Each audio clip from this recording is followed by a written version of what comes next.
The housing market crisis is a scam. I don't really mean that. But it's weird. May not be a scam, but it's weird. So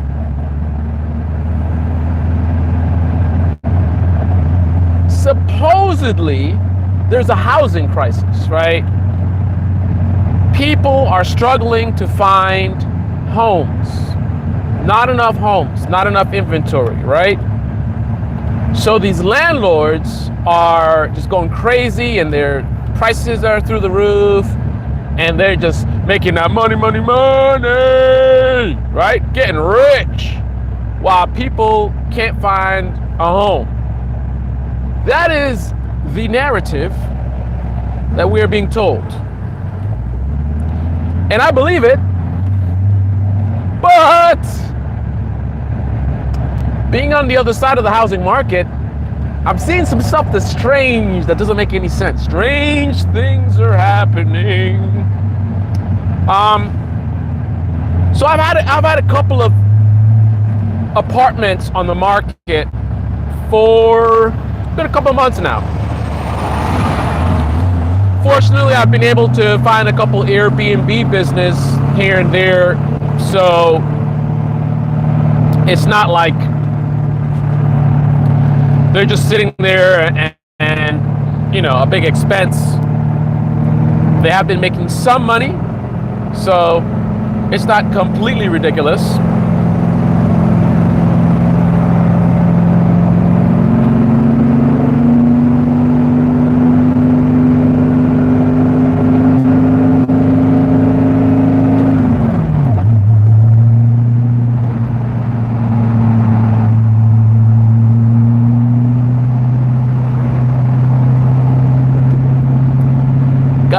Got the police behind me, man. I don't like police behind me. Even though I'm not doing anything. Let's do a little lane change. So here's what I've been seeing.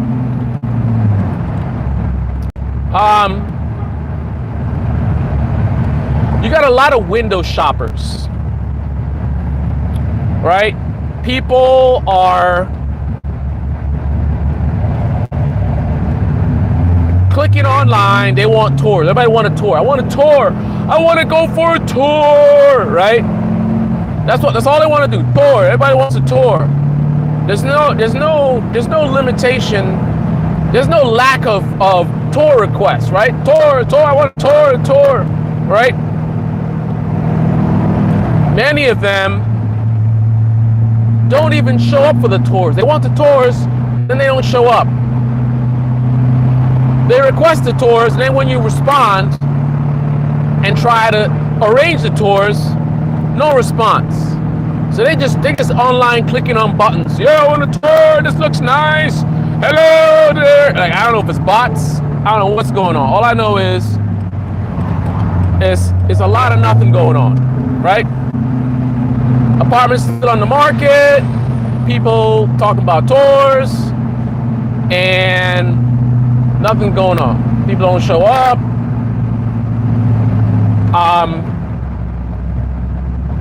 I got one lady to show up. She's going through a divorce or something, and she's moving out of the house. She wanted a place to rent. She came by. She looked at two of the units. She liked them, right? And she starts doing the application. Her credit wasn't that great. She wrote a letter explaining her credit, and we were willing to work with her, right? Had good income, whatever. She starts submitting the stuff for the application and then vanishes. I don't know, divorce. Maybe she got killed. I gotta look on the news. I don't know. Vanished. But it's not a strange thing. This is like I said, this is how it's been. This is the housing crisis. Trying to fill an apartment, not trying to find an apartment.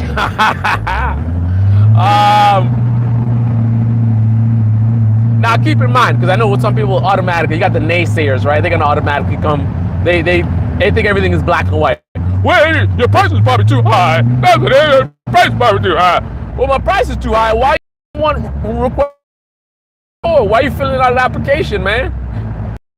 Right? Why are you filling out an application requesting a tour on an apartment in an area that is in high demand, so therefore not the cheapest, certainly not the most expensive? I'm asking $200 less than I could get, theoretically. I mean, right now I'm getting nothing, right?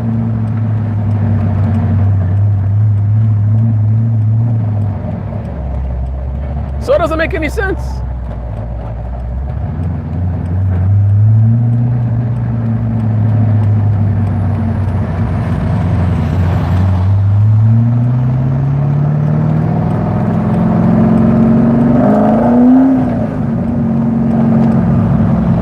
Doesn't make any sense why you're requesting a tour in a place if the price isn't right, right? I mean, I'm getting all these tour requests and people want to sign up application, whatever.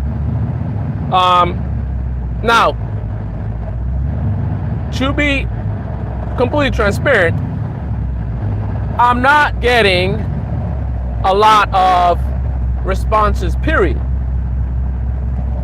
For an apartment in a high demand area, which is a tremendous value, right? Due to the complication of the particular market, it's one of those things where, I don't know what the best analogy I could use. Think about, you got a product that's a pretty good product, but nobody knows your brand. I think that's actually a pretty decent one.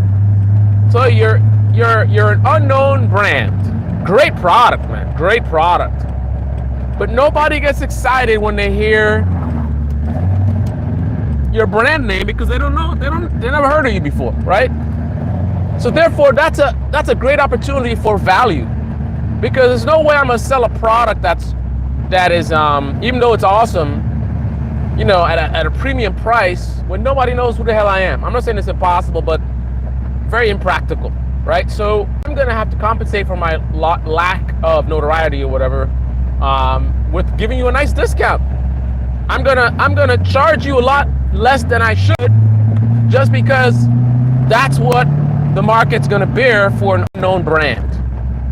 So I got a deal like that going on, where, I mean, in the real world, I could theoretically get $200 more than I'm asking.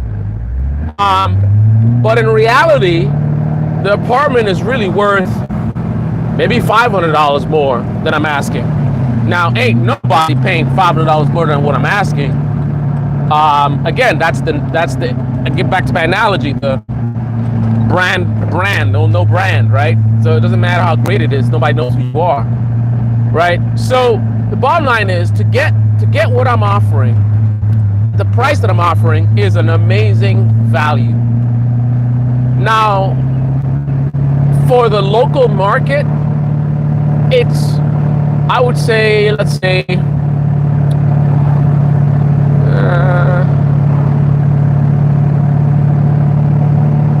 it is $200 to $300 more than the average price for the local market, right? So that's where we're at. Now, so I had that one lady that ghosted me, and it just seems like, and I will add more transparency as well.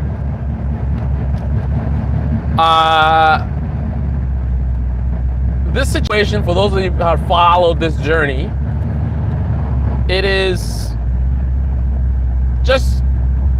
it's a complicated process from beginning to end. Buying the house was complicated. Trying to keep it is complicated. The rental market is complicated. And then the house itself is very unique. It's an older home, doesn't have that much insulation, so it's not, you know, in terms of sound, I need quiet tenants because sound will travel through these paper thin walls, right? So that's a certain type of tenant. And now for those, well, that's why, they don't know that, man, right? The people who are are not, making inquiries, they don't know that, right? I mean, when I start talking to people, I let them know. So you could say those people, that's why they're kind of iffy or whatever. I doubt it though, because they all say that's cool, that's great, right? But then nothing just seems to materialize.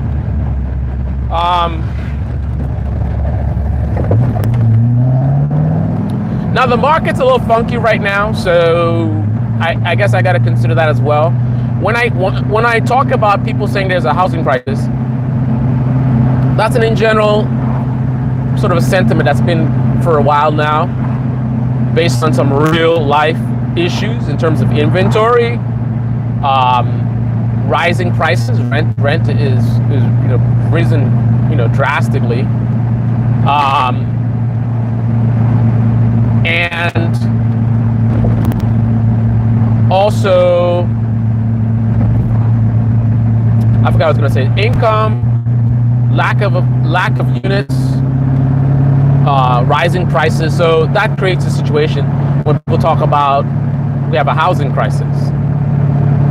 But what I'm dealing with right now is right now. There's something going on right now in the market. I'm hearing it's not just local to me. I'm hearing in other states they're having similar issues. I don't know what's going on exactly. But it's like a reverse crisis. I'm hearing properties are staying on the market longer now.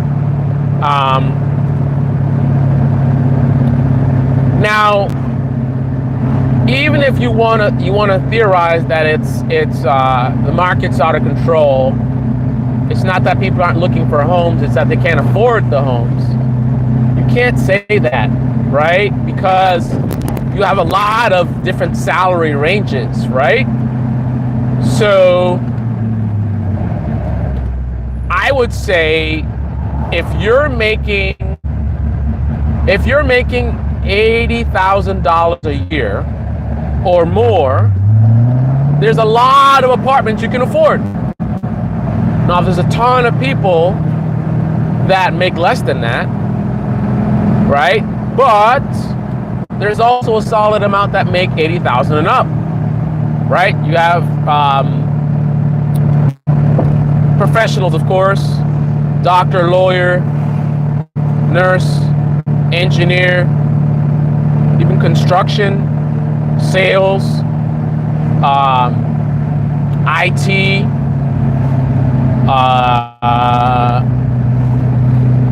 I would think a mechanic could do that. I mean, it depends, maybe a BMW mechanic or something, but a mechanic can do that, right? So I'm not talking about people that are making crazy amount of money, right? These fields on the lower end, you could see, 80, 90, even $100,000, right?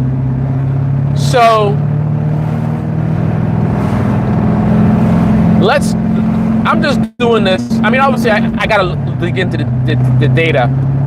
There may be a lot of factors I'm not aware of, not factoring in, but if I look at it on the basic level from what I'm aware of,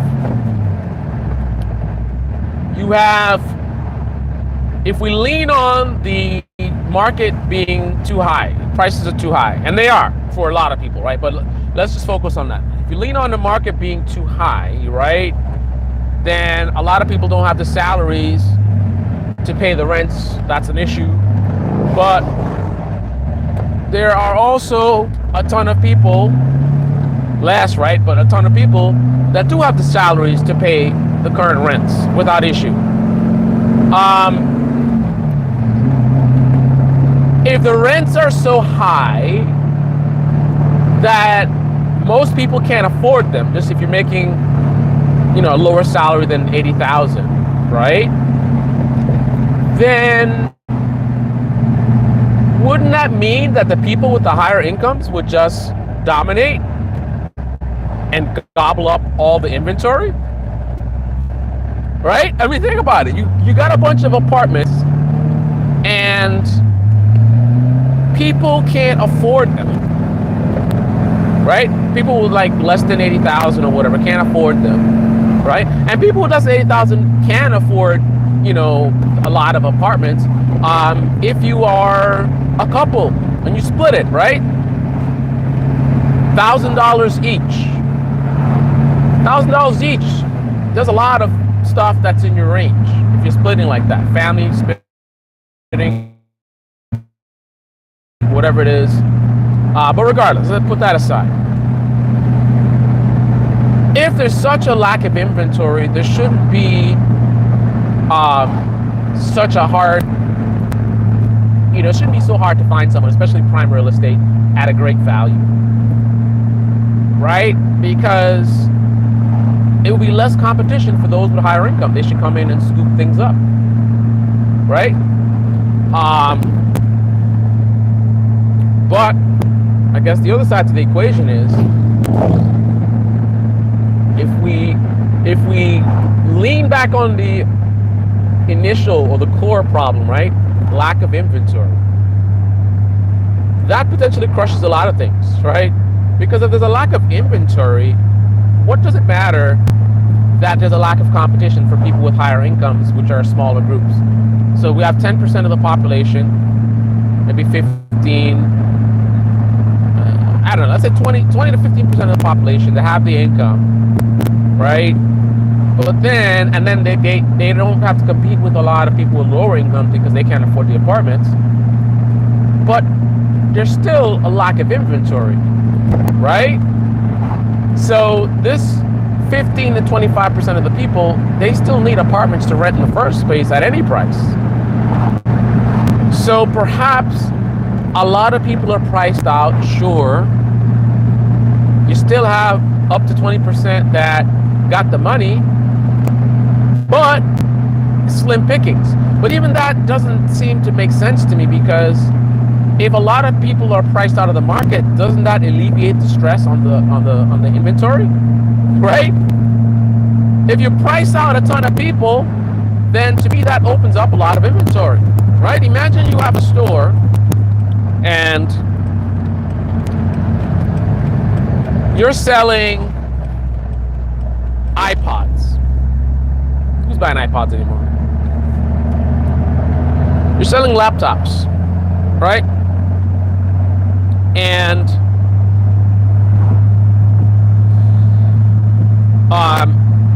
you're in a big city, right? And you've only got 1,000 laptops. In a big city, 1,000 laptops is not going to last very long. So you're going to sell out really quickly and you're not going to have anything to sell, right? In theory, holy crap. Let's try that again.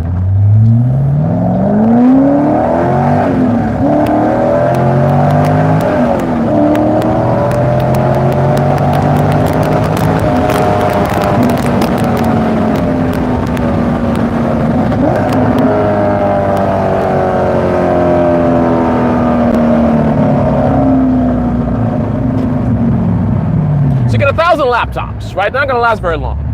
You're selling them for $1,300 each, right? Not going to last very long at all. Now, if you start selling them for $5,000 each, that 1,000 laptops is going to last you pretty long time.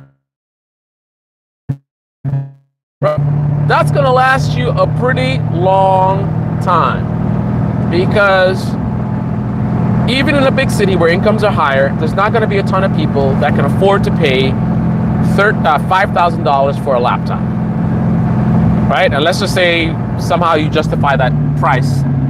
Irrelevant, right? Okay, it's justified at 5,000. Okay, I don't have 5,000, right? So that inventory is going to last. So I'm thinking a similar system applies here. A lot of people are priced out of the market, right? So that means that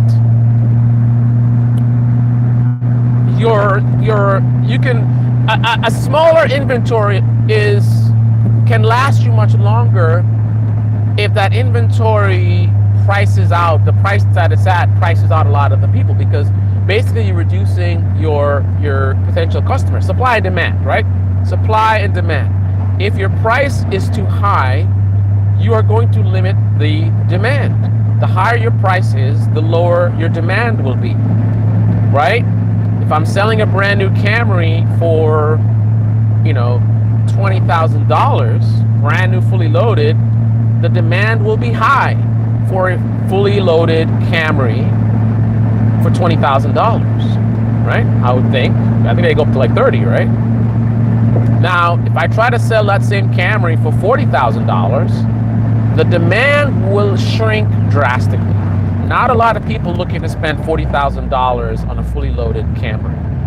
If I increase it to 50, even lower, 60, man, good luck.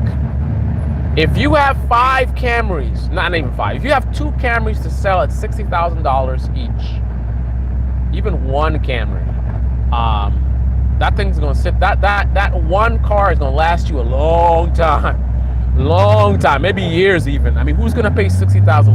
How are you gonna justify it? At some point, somebody really wants a Camry and they have a lot of money, and it's the colors that they want, and they can't get one right away from the dealer because of something, right? And you have it. They're like, I don't care. All right, 60, I'll pay it, right? How many years before you run into that unique scenario where you can sell that? So to me, a similar dynamic would happen with real estate and apartments. Prices are so high, a lot of people can't afford them, right? You don't have a lot of apartments, but since the price is so high, a lot of people are priced out of the market, right? So that low inventory actually becomes decent inventory, right? Because a lot less people can afford to move. Right, so in theory, it should balance out, but obviously, it's not so black and white. And again, these things are complex. If I were a right-wing or left-wing propagandist, I could oversimplify things, and based on my ideology.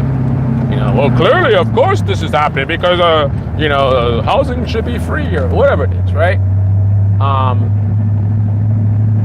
But in the real world, things are oftentimes a little bit more complicated than that, right? So with that being said, I'm sure there's other factors that I'm unaware of that have led to this little dip, which is ending apparently. It's been a dry situation for some time now, and now I'm hearing there's 3 or 4 people that want to do showings tomorrow, or you want to look at the units tomorrow. I've never had that before. It's one person here, one person there, nothing for some days.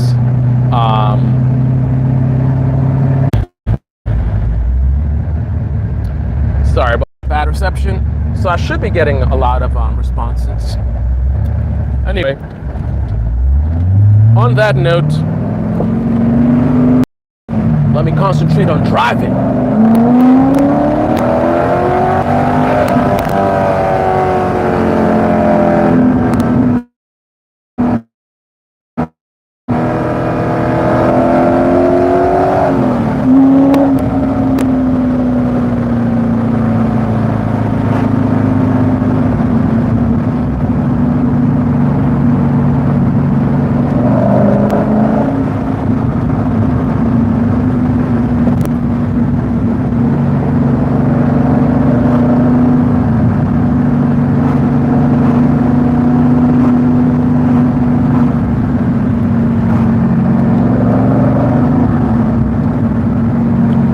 Tráfico.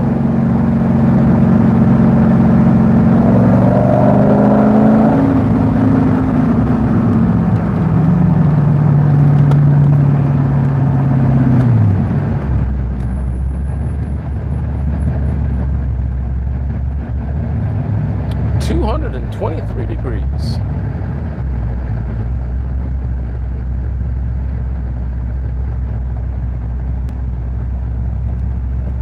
What's that song? It's 98 degrees in the shade.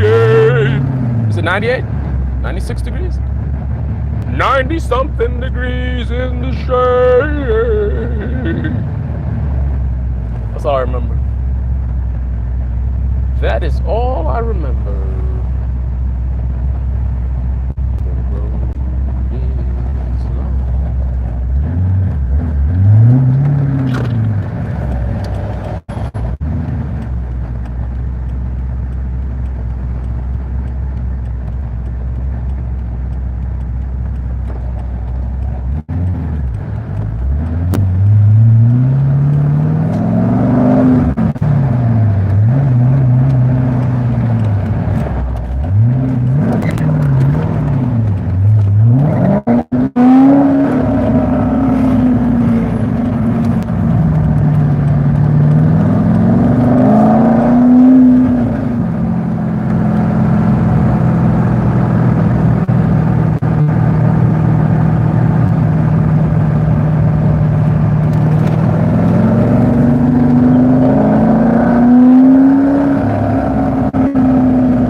right, guys. I'm out.